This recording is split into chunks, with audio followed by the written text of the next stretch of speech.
Il est nécessaire d'avoir une claire vision de la vie spirituelle, de même qu'il est nécessaire d'être convaincu de notre état charnel et qu'il n'y a qu'un pas à faire pour passer de l'état charnel à l'état spirituel, demander à Dieu.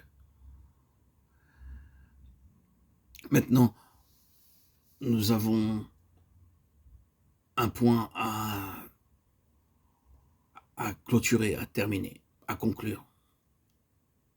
Il est nécessaire de faire le pas décisif en croyant que Christ a le pouvoir de nous garder.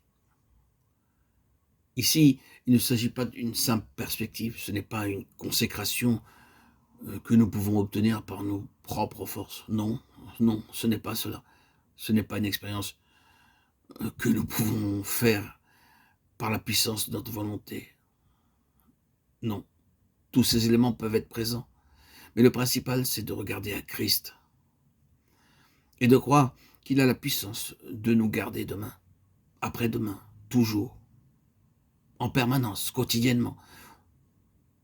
Il nous faut avoir cette vision, cette vie de Dieu en nous, présentement.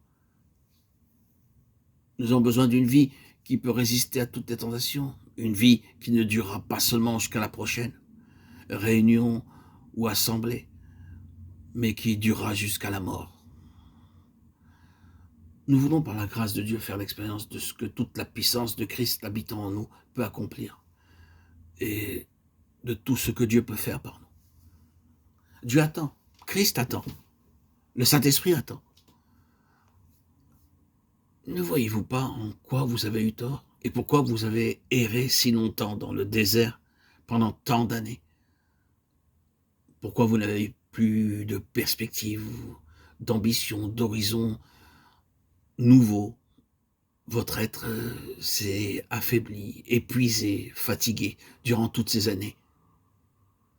Ne voyez-vous donc pas le bon pays, le pays de la promesse, où Dieu veut vous introduire, vous garder et vous bénir? Rappelez-vous l'histoire de Josué, de Caleb et des espions envoyés à Canaan.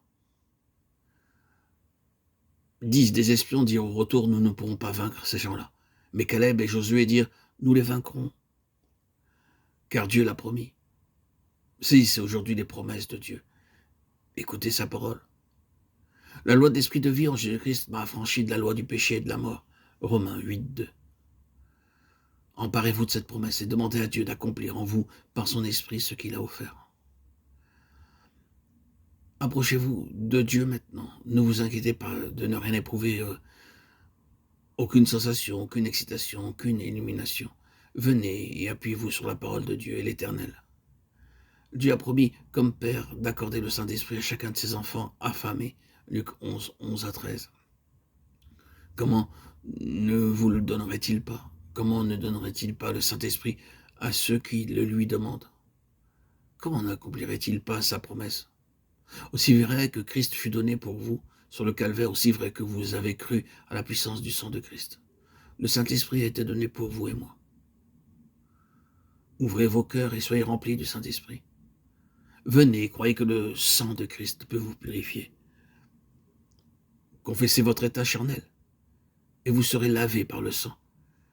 Puis confiez-vous dans le Christ vivant pour recevoir la bénédiction du Saint-Esprit.